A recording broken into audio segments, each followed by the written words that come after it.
abonnez-vous, mettez la cloche, mettez un j'aime.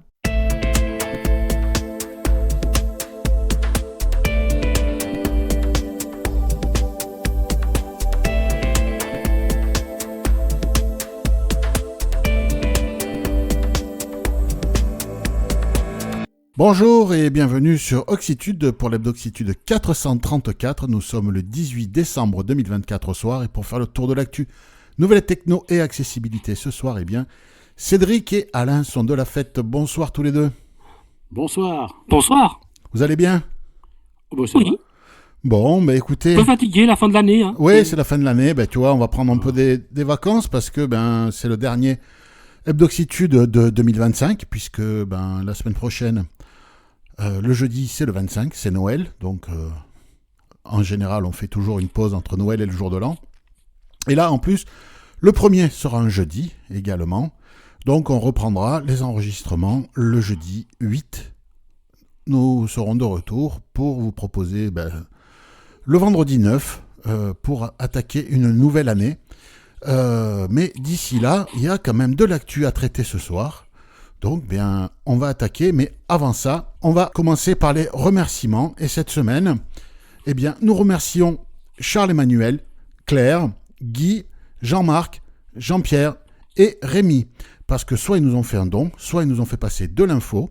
Et si comme eux, vous voulez nous faire passer de l'info, ça se passe sur oxitude.org avec un Y, /contact ou directement à l'adresse contact@oxitude.org. Et si vous voulez nous faire un don, paypal.me/oxitude, paypal.me/oxitude avec un Y.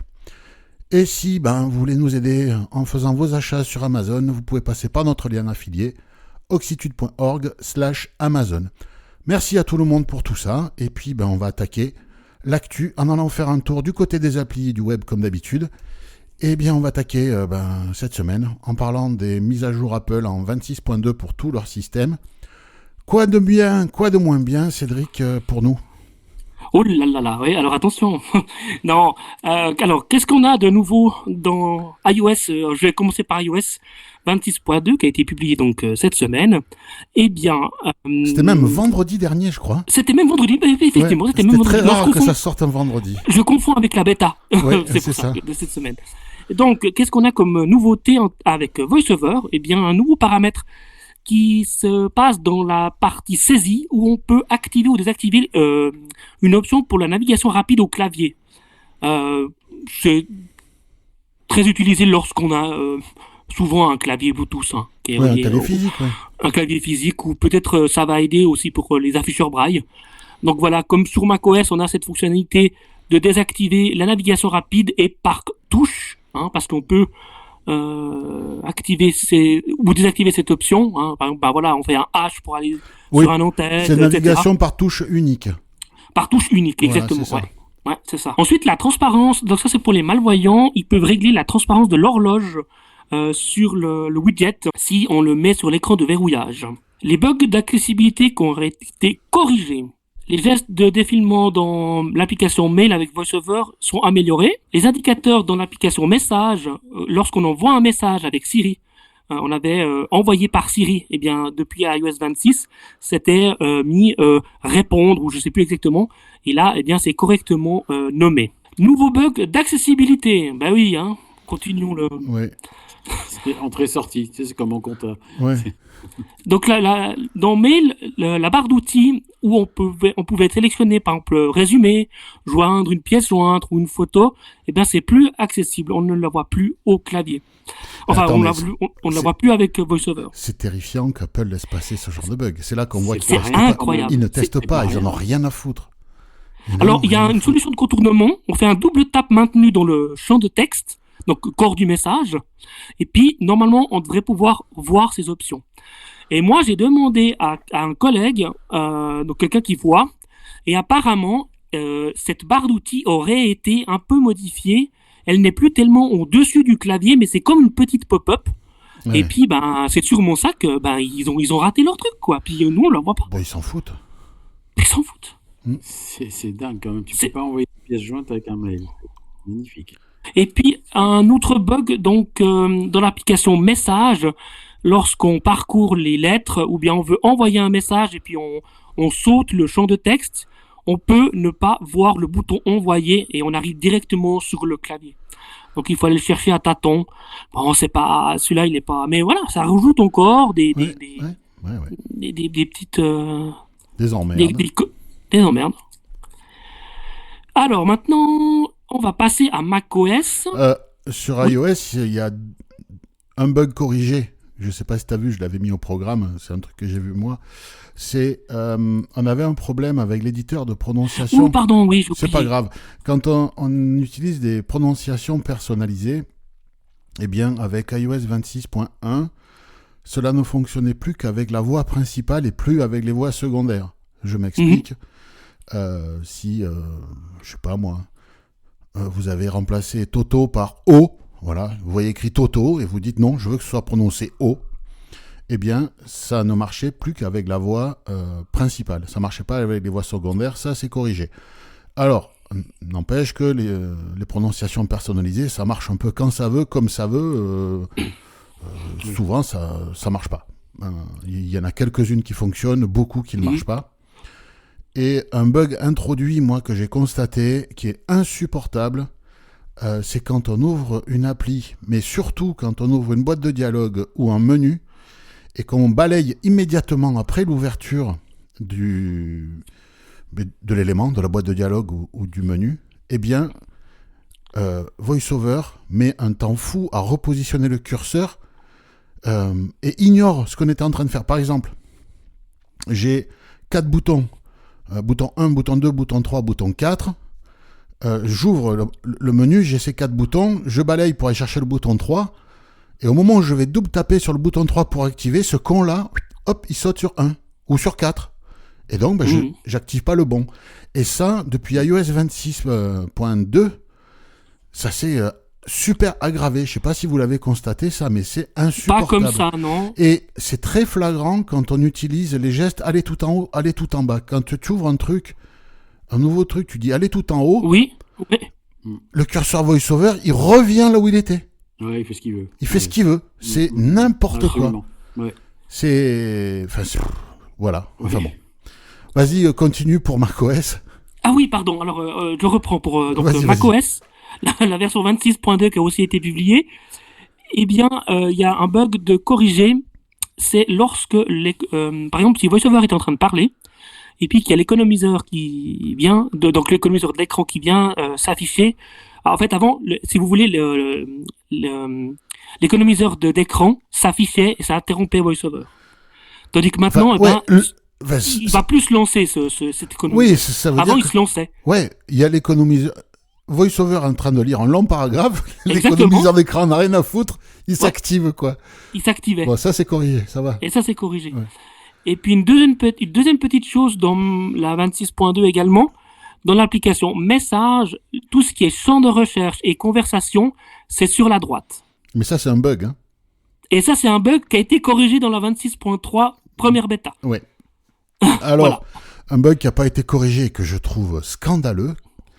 Bon, déjà, la navigation rapide, bon, depuis macOS, c'était quoi la dernière version ? 18 ? C'était macOS 15, là, ouais. Ouais. La version précédente, ils ont pété la navigation rapide au clavier. Bon, ben, c'est toujours pas corrigé, hein, ça fait juste bientôt 1 an et demi. Enfin, ouais, presque. Et là, c'est Safari qui est quasiment plus utilisable avec VoiceOver sur Mac. Enfin, vous imaginez ça ? Si on filait un PC à des voyants avec Edge qui marche pas, ça fera un tollé, quoi. Ça fera un tollé. Ben là, non, ça passe. Moi, enfin, j'ai pas vu les gens d'AppleVis hurler, se scandaliser ou quoi, non. On est obligé de désactiver VoiceOver, de le réactiver ou de recharger 15 fois une page et ça marche pas toujours pour avoir accès à une page, quoi. Mais c'est terrifiant, c'est terrifiant. Et je sais même pas s'ils l'ont répertorié comme bug chez eux. Mais c'est à se demander si sur AppleVis ils utilisent leur Mac, quoi. Ils en font quoi de leur Mac ? Il est posé sur le bureau et ils attendent les mises à jour, c'est tout, quoi. Enfin, peut-être. Je sais pas. C'est bizarre. C'est très très bizarre. Enfin. Et tu as d'autres bugs, nouveautés, corrections? Non, j'ai installé la première bêta de la 26.3. Pour l'instant, j'ai pas constaté de changement, que ça soit dans Mail, Ouais. même macOS, j'ai pas. Ah non, non, mais là, il faut vraiment que... Je sais pas ce qui se passe en termes d'accessibilité, mais ils sont en roue libre complet, quoi. Est-ce qu'ils sont si en retard que ça sur l'IA qu'ils mettent toutes les ressources là-dessus? Je sais pas. Parce que... Que les bons ingénieurs accessibilité se sont tirés. Mais c'est même pas un problème de bon ingénieur d'accessibilité, là. Là, c'est juste un problème que... ils pètent des trucs. Il n'y a pas besoin d'avoir de bons ingénieurs en accessibilité puis, pour corriger t'as les raison. bugs de Safari. T'as raison, parce que d'autant plus que l'accessibilité, elle fait partie du truc. Donc, Ouais. ils ont des outils pour vérifier ça. Mais ils Ils le ont font des pas. alertes. Mais c'est juste qu'ils le font pas. Ils le font pas. Ouais. Ils ont pas d'aveugles en interne qui font, je sais pas, 50 heures par semaine. Je sais pas ce que c'est le temps de travail en Californie, mais disons 40 heures par semaine à faire du test, mais de façon intensive et dans toutes les circonstances, à très haut débit, à très grande vitesse, balayer à mort très vite, ouvrir les boîtes de... Non. C'est juste un développeur, il développe une fonction, il a son énonciation à 50%, il fait un geste voice-over tous les quarts d'heure, donc tout se passe bien, il se rend pas compte qu'il y a des problèmes. Donc personne n'utilise les outils d'accessibilité en interne. C'est juste, ils font des petits tests à chaque fois qu'ils développent un truc. Ça marche, c'est bien, ça marche pas. Bon, ça va. C'est que pour les miros, on s'en fout un peu, quoi. Vous avez remarqué aussi, enfin, c'est un bug comme ça que j'ai. Bon, c'est pas très grave, mais quand vous validez avec Face ID, quand vous Oui, Oui, vous connectez avec Face ID, il fait comme si on était sur Apple Pay en fait. ouais, exactement. Oui, ça- Appuyez 2 fois sur le bouton. ça je l'avais voilà, signalé, c'est je ça. crois, au Et moment de la 26.1, il me semble. Ouais.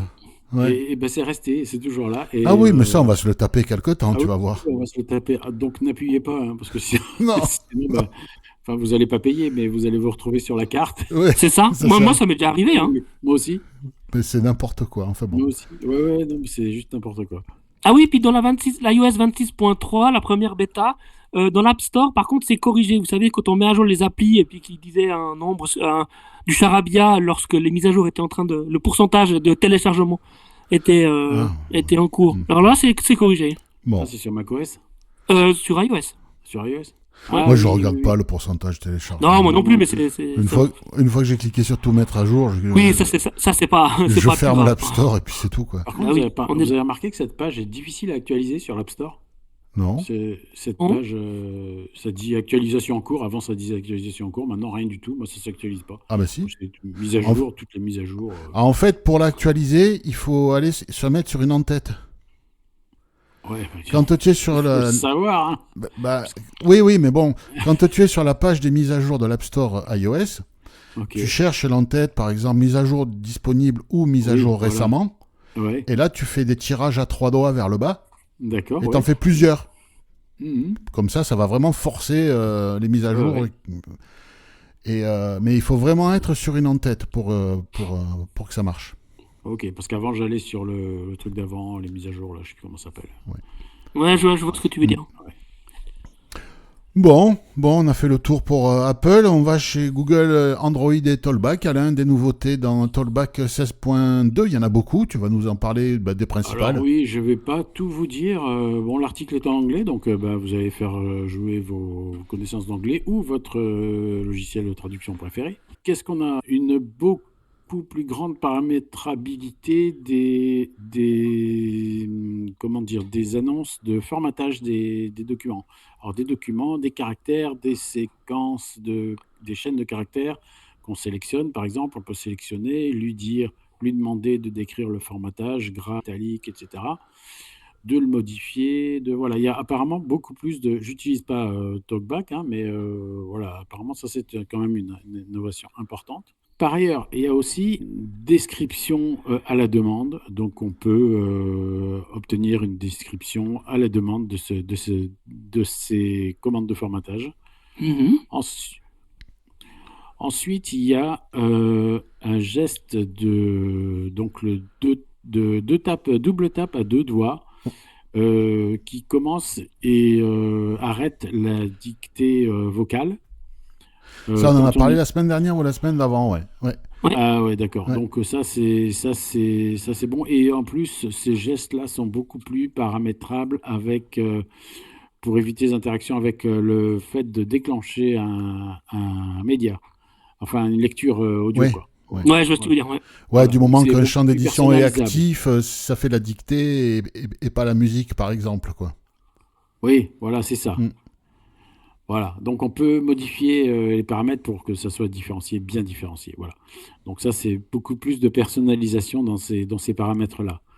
Ensuite, il y a un mode navigation qui est un peu semblable à ce qui se fait dans NVDA. Ben, c'est un mode de navigation à touche unique. Ça concerne essentiellement les, les claviers externes, hein. Oui. Mhm. Donc, c'est ce dont on a parlé tout à l'heure, en fait, Oui. voilà. Donc, apparemment, c'est amélioré ou introduit, je sais pas, mais en tout cas, c'est là. Il y a des fonctions de clavier étendues aussi. On peut paramétrer les touches, beaucoup plus personnaliser les raccourcis. Donc ça, c'est quand même intéressant, hein. Voilà. Euh, voilà, donc en gros, Vous savez à quoi ça me fait penser, toutes ces nouveautés? Non. Ça me fait penser à ce dont on parlait l'autre jour, c'est que Google est en train de préparer une version pour ordinateur de Android. Ouais. Et pour concurrencer Windows sur des ordinateurs portables en particulier, mais certainement pas que.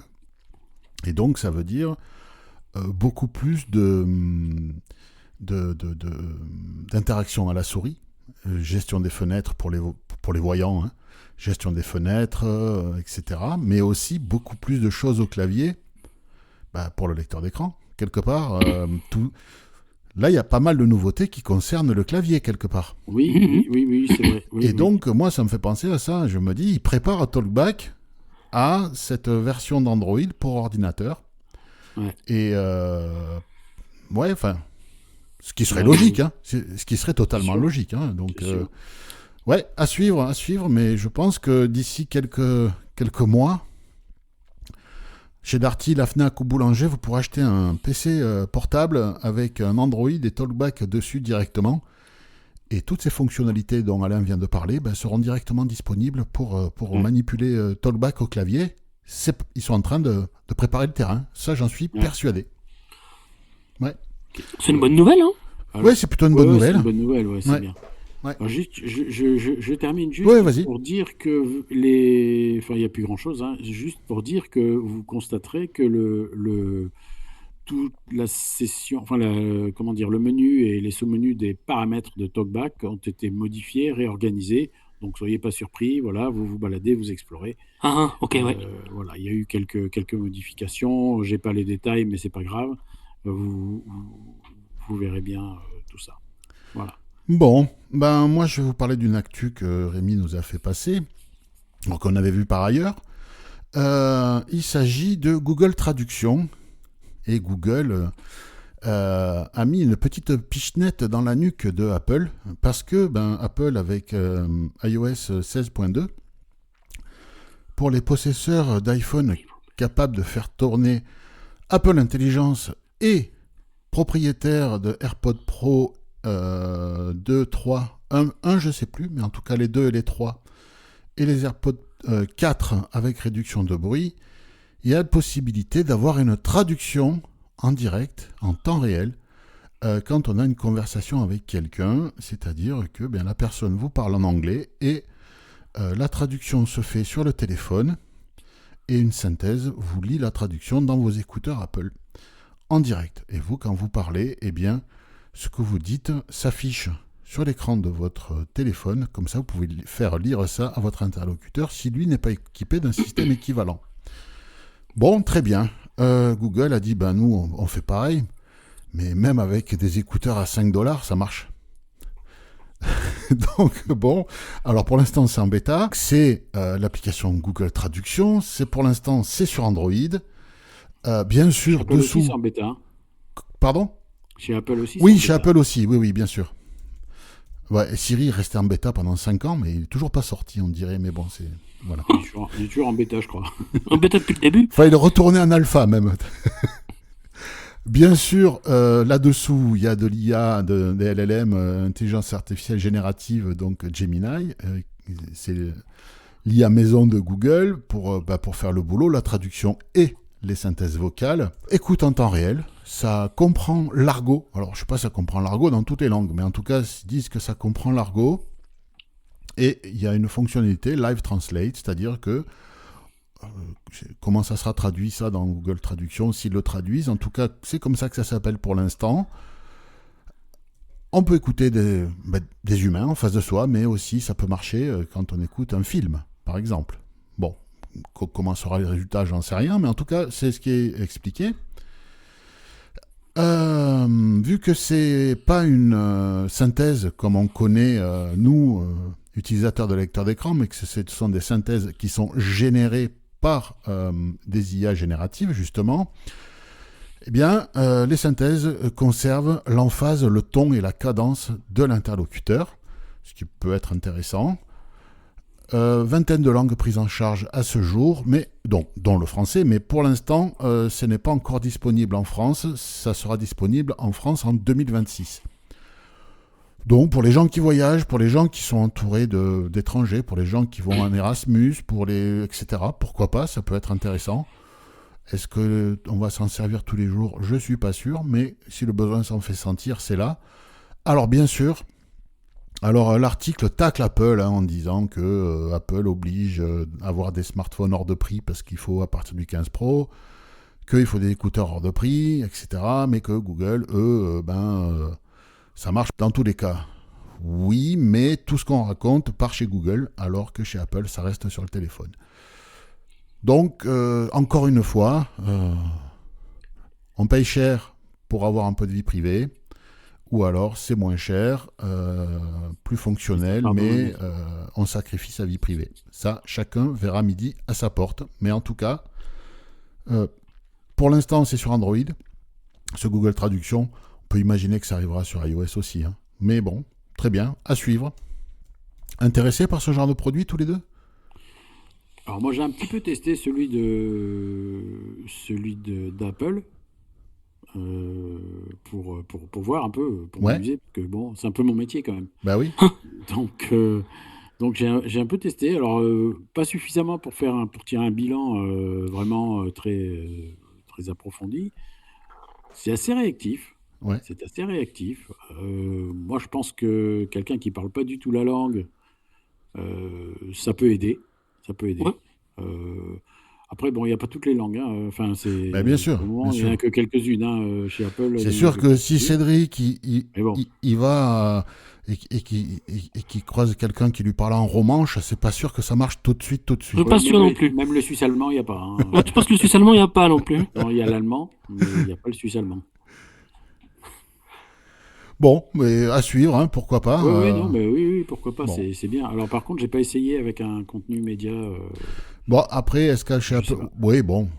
Je sais pas si ça marche ça sur les AirPods Pro. Faudrait tester. Cédric, une info de Claire à propos d'une appli. Claire qu'on remercie, et ça m'a beaucoup intéressé, c'est Paperback. En fait, c'est un petit logiciel, un éditeur comme ils disent, une liseuse, où on peut ouvrir plein de types de formats de documents, PDF, Word, EPUB, etc. Et donc, ça s'ouvre dans différents onglets. Et puis, on peut, c'est totalement accessible pour les lecteurs d'écran. Hein, il a été fait exprès, rendu accessible. Et puis, donc, on a aussi des raccourcis où, par exemple, on ferme un document, on le rouvre, et on se retrouve où on était. On peut c'est sur quelle plateforme? Sur Windows. Sur Windows, d'accord. Oui, excusez-moi, tu as bien vu. Ça va peut-être arriver dans peut-être sur d'autres plateformes. Mais là, pour l'instant, c'est que sous Windows. C'est une application qui c'est très léger. Ils sont réactifs, et puis on peut donner quelque chose. Voilà, si on a envie de. Ah oui, comment ils appellent ça? Un donware. Ah ouais, Donationware. Donationware, ouais. Voilà. Mais oui, si on veut offrir un café aux développeurs, c'est possible. Exactement. Donc c'est une liseuse multiformat sous Windows. Exactement, ouais. Bon, c'est bien. Oh, ben moi, ça va peut-être m'intéresser à l'installer. Comme ça, éviter bon, si je veux avoir un truc un peu plus performant que le bloc-notes, Bah oui, bien sûr. soit à disposition. Mm. Merci encore à Claire pour l'information. Pour l'info. Alain, toujours une application. Oui, alors moi je vais vous parler d'une application qui s'appelle ScribeMe Live Assist. Donc qu'est-ce que c'est? C'est une de ces applications qui, basée sur l'intelligence artificielle, vous décrit votre environnement ou des documents éventuellement. Donc c'est ils ont une formule d'abonnement, mais ils ont aussi, je crois, un module qui est gratuit. Je sais pas, j'ai téléchargé l'appli, je suis vite fait rentré dedans. Ça fonctionne en français. C'est sur iOS? C'est sur iOS, Ouais. ouais, c'est sur iOS. Voilà. Je crois que ça existe aussi sur Android. Il me semble Ouais. que dans l'article, j'ai vu qu'il y avait ça renvoyait vers le Play Store. Ouais. Donc voilà. Reconnaissance de votre environnement, ça reconnaît les personnes, savoir qui vous avez en face de vous. Bon, je trouve que le plus simple, c'est encore de lui demander, mais T'es qui, toi? t'es qui toi, plutôt que de lancer le téléphone. C'est Ouais. Votre Majesté. Je m'incline respectueusement. Voilà, donc voilà, et ça peut aussi lire des documents, reconnaître les documents dans plusieurs langues. Ils en ont rajouté d'autres récemment dans la dernière mise à jour. Et ça peut aussi vous présenter le document, vous donner une description du document si vous voulez pas De sa tout lire. structure? Sa structure, voilà, ça peut Ouais. vous dire il y a un tableau, il y a avec les données importantes, c'est ça, les entrées, c'est ça, Ah oui. les chiffres, c'est ça, le montant de la facture, c'est ça. Bon, voilà, ça peut vous faire des trucs comme ça. Alors, j'ai pas testé, hein, mais voilà, c'est. Bon, il y en a d'autres, hein, mais c'est. Bah, c'est un de plus. Voilà, c'est un de plus, pourquoi pas tester, et puis. Plus on est de fous, moins il y a de riz. Exactement. Voilà. Exactement. Bah, moi, je vous parlais d'une autre application. C'est pour Windows. C'est une application de lecteur de flux RSS qui s'appelle Blind RSS, qui a été développée pour nous, pour les utilisateurs aveugles. Donc, c'est une application très légère. Elle est légère et rapide. Elle a été conçue pour fonctionner au clavier. Elle est capable d'agréger des flux RSS et des flux de podcast. Alors, pour ceux qui ne savent pas ce qu'est un flux RSS, je ne vais pas rentrer trop dans les détails, mais pour un site qui contient de l'actualité, des articles, des choses comme ça, on peut avoir une adresse de ce site, oxitude.org/feed par exemple, on en a un qui s'appelle /feed, F-E-E-D, et cette adresse contient en gros la liste des X derniers articles avec le titre, la date de publication, l'article entier ou tronqué, et après on peut utiliser des logiciels qui vont agréger des flux RSS comme ça de différentes provenances et vous présenter de l'actualité directement de façon chronologique. Alors tel article de tel site, tel article de tel site. Et donc ce Blind RSS permet de faire ça. Et permet de faire la même chose avec les podcasts. Donc c'est plutôt intéressant, c'est gratuit, c'est rapide, c'est léger, c'est conçu pour nous, c'est pour Windows. On peut importer des fichiers OPML. Alors les fichiers OPML sont des fichiers justement qui contiennent déjà une liste de flux RSS ou de flux de podcast. Si vous l'exportez depuis par exemple Vienna sous Mac et que vous allez sous Windows, ou si vous le récupérez depuis Downcast ou Overcast sur iPhone pour récupérer les flux de podcast sur Windows, ça marche. Et donc certains flux de RSS contiennent uniquement le début des articles et pas les articles en entier. Eh bien, il est capable, cet agrégateur-là, de récupérer le contenu complet de l'article, ce qui évite de devoir aller sur le site. Donc, écoutez, c'est un petit outil qui est là. Alors, c'est téléchargeable sur GitHub, c'est léger, rapide, gratuit, conçu pour nous. Pourquoi s'en priver, hein, après tout. Bah oui, tant qu'à faire. Greg a eu une expérience avec la société Roborock. Roborock est ce fabricant chinois de robots aspirateurs, laveurs parmi le plus haut de gamme qui existe aujourd'hui, les plus perfectionnés. Alors, ils font le plus haut de gamme et le plus perfectionné, mais ils ont toute une gamme. Ça va de robots relativement simples et abordables à des robots extrêmement chers, mais remplis de technologie. Et cette société, Greg a un robot de chez eux, il a eu un souci dans l'appli et il les a contactés sur leur adresse standard en leur disant voilà, il y a un problème d'accessibilité, blablabla, blablabla. Ils lui ont répondu, alors ils n'ont pas répondu le jour même, ils ont mis 3 jours pour lui répondre, mais au bout de 3 jours, ils lui ont répondu, ils lui ont donné la solution. Faites ça, on est désolé, faites ça, et la prochaine fois, si vous avez des problèmes d'accessibilité, écrivez directement à l'adresse accessibility@roborock.com. Donc on vous met l'adresse, ils ont une adresse spécialement dédiée à l'accessibilité, c'est toujours bon à prendre, si vous avez un robot de cette marque, on vous met l'adresse sur la page de ce podcast. Je vous rappelle comment trouver tout ce dont on parle ce soir, en particulier cette adresse mail, oxitude.org. Dans le champ de recherche de la page, vous cherchez 434, vous validez. Résultat de recherche, vous allez avoir Hebdoxitude 434, vous validez, vous allez tomber sur la page du podcast de ce soir avec toutes les sources, les liens vers les stores, des applis, etc. dont nous vous avons parlé. N'hésitez pas, c'est là pour vous. Dans le reste de l'actu, Alain, c'est Jean-Pierre qui nous a envoyé un témoignage à propos de son changement. Il est passé d'une chaudière à gaz à une pompe à chaleur. Exactement. Et bien, qu'en dit-il ? Alors, il a envoyé un long courrier, donc je ne vais pas donner le détail du courrier. Par contre, le fait saillant, c'est que il a évidemment privilégié une solution qui lui permettait de manipuler les choses avec soit des assistants vocaux, soit son application. Et il dit qu'il y a en fait plusieurs solutions. Bon, lui a opté pour une pompe à chaleur de la marque Atlantique, etc. Donc, il dit qu'il existe une application pour la gestion de la pompe à chaleur qui s'appelle Cozy Touch. Bon, voilà. Oui, c'est l'application pour Atlantique et Sauter. Voilà. Ouais, voilà, c'est ça. Voilà. Et donc, il dit que cette application est accessible. Il faut renommer certains boutons, mais dans l'ensemble, ça va. Donc, il peut vérifier la température de la maison, la modifier si nécessaire, programmer les mises en absence quand il s'en va, et indiquer la date de départ, la date de retour. Donc voilà, il fait ça une fois et ça y est, il s'en occupe plus. Mais en tout cas, il peut le faire. C'est surtout ça qui est intéressant. Voilà.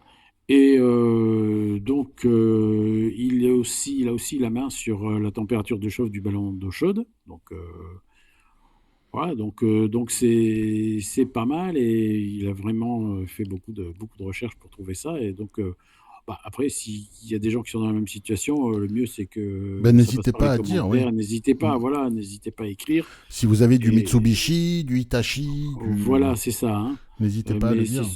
C'est sûr que c'est pas des petites dépenses qu'on engage. Donc c'est bien quand même de savoir que voilà, là il y en a un qui a posé les pieds dedans et ça marche ou ça marche pas. Atlantique avec l'application Cozy Touch. Cozy Touch, ça s'écrit COZYTOUCH. Ouais. Et c'est ça. Oui, c'est relativement accessible. Moi je l'avais testé parce que j'ai un radiateur chauffe-serviette Atlantique. Ouais. J'avais acheté la passerelle pour connecter le radiateur. Puis bon, je l'ai renvoyé parce que au final, je chauffe jamais. On chauffe pas la salle de bain, donc voilà. Donc j'ai renvoyé la passerelle Wi-Fi vers Cozy Touch, mais effectivement l'appli était relativement accessible, je confirme. Voilà. Et en plus, Atlantique, c'est une marque française. Oui, exactement. Donc, ce qui est plutôt bien, hein, si on peut faire travailler. Avec Alexa, ça marche avec Alexa, il peut piloter son installation via Alexa. Donc, oui, il y a une skill pour Alexa et j'imagine peut-être aussi avec Google, j'imagine. Alors ça, il n'a pas dit, mais en général, quand ça fait l'un, ça fait les deux, en général. Oui, voilà. En général. Alors, il faut ajouter certains modules pour que ça interagisse, un thermostat. Enfin, il détaille tout ça. C'est très intéressant et donc il a des choses à dire. Donc, si vous avez des questions à lui poser, parce que là, on met pas son courrier dans l'article, hein, mais si vous avez des questions à lui poser, n'hésitez pas en commentaire, il se fera un plaisir de vous répondre. Cédric, foire aux questions cette semaine. Oui, nous n'avons pas de questions de la part de nos auditeurs, mais je vais vous rappeler quand même comment vous pouvez nous envoyer vos différentes questions. Eh bien, dans un endroit feutré, l'enregistrement doit faire entre 1 minute et 1 minute 30, une question par enregistrement, et puis vous pouvez envoyer le tout à faq@oxitude.org. Je crois que j'ai tout dit. C'est ça. Et puis si on peut répondre, on répond. Sinon, on laissera répondre les auditeurs. Voilà. N'hésitez pas si vous avez des questions à nous poser. Bon, écoutez, on a fait le tour pour la semaine et pour l'année 2025. Bah oui. Une année qui se finit. Quoi de beau prévu pendant cette période de fête, j'imagine, de belles agapes en famille. Noël, C'est ça, Noël, quelques fête, jours de vacances. fête Et puis, de toute importante. façon, Oui, quelques jours de exactement. vacances, ça va passer tellement vite. On bouge pas, mais on va recevoir. On va Ah. recevoir. Et vous n'allez pas manger, pas boire. Non, pas du tout. Non, c'est Voilà. abstinence. Beaucoup de crudité et de vitelle. C'est ça. Hein, voilà. Exactement. Oh, je le sens venir. Oui, mais comme d'habitude. C'est Je ça. vois pas pourquoi on changerait les bonnes habitudes, voyons. C'est ça. Bon, écoutez, non, c'est le plus important. Chers amis auditeurs, en mon nom, au nom de toute l'équipe, je vous souhaite de passer un excellent Noël, un très joyeux Noël, de belles fêtes en famille, un bon réveillon du jour de l'an pour fêter l'année qui se termine et puis l'arrivée de la nouvelle. Avec modération, du bon, hein, beaucoup de peu mais bon, voilà, peu mais bon. Mhm. Oui. Même si vous êtes jeune, peu mais bon. Il faut prendre les bonnes habitudes le plus tôt possible. Et voilà, quoi. On se dit à l'année prochaine. Portez-vous bien. Et puis d'ici là, à bientôt. Salut, salut. À bientôt. Salut.